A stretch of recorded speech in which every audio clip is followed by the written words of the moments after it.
Plongez dans l'histoire captivante de Moussa et laissez-vous inspirer par son parcours exceptionnel. N'oubliez pas de vous abonner, de liker et de partager cette vidéo pour que d'autres puissent découvrir cette incroyable aventure. Qu'Allah vous bénisse.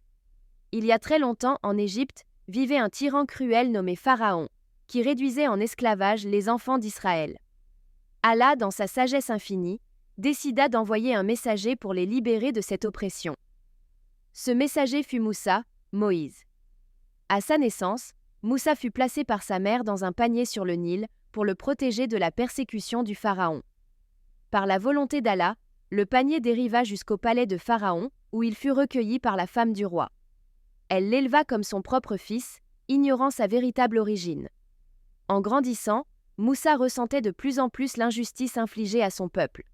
Un jour, en défendant un esclave, il tua accidentellement un Égyptien. Craignant pour sa vie, il s'enfuit vers le pays de Madian. Là, il trouva refuge auprès d'un vieil homme sage, qui plus tard devint son beau-père. Il y resta plusieurs années, se mariant et travaillant comme berger. Un jour, alors qu'il était sur la montagne du Sinaï, Moussa vit un feu étrange.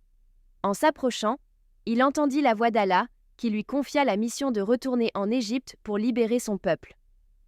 Avec son frère Aaron, Moussa retourna vers Pharaon, armé des signes et des miracles d'Allah. Malgré les avertissements et les miracles montrés par Moussa, Pharaon refusa de libérer les enfants d'Israël. Allah envoya alors une série de fléaux sur l'Égypte. Les eaux du Nil furent changées en sang, des nuées de grenouilles envahirent le pays, des insectes ravagèrent les récoltes, et bien d'autres calamités s'abattirent. Cependant, Pharaon restait obstiné. Finalement, Allah ordonna à Moussa de guider son peuple hors d'Égypte. Moussa et les enfants d'Israël partirent en hâte, mais Pharaon les poursuivit avec son armée. Arrivé devant la mer Rouge, Moussa, par la volonté d'Allah, frappa les eaux avec son bâton, et la mer s'ouvrit, laissant le passage libre pour le peuple. Une fois traversés, les eaux se refermèrent, noyant Pharaon et son armée. Après leur libération, Moussa conduisit les enfants d'Israël dans le désert, où Allah leur donna la Torah, les lois divines, pour les guider. Malgré cela, le peuple faillit à plusieurs reprises dans sa foi. Mais Moussa resta un guide patient, continuant d'exhorter son peuple à la droiture et à l'adoration d'Allah seul. Moussa est reconnu non seulement comme un libérateur, mais aussi comme un prophète qui reçut une des plus grandes révélations de l'humanité. Son histoire est une démonstration du pouvoir divin, de la patience et de la persévérance dans la foi en Allah. Puisse Allah vous bénir abondamment.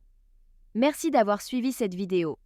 N'oubliez pas de vous abonner, de liker et de partager cette vidéo pour que d'autres puissent découvrir cette incroyable aventure.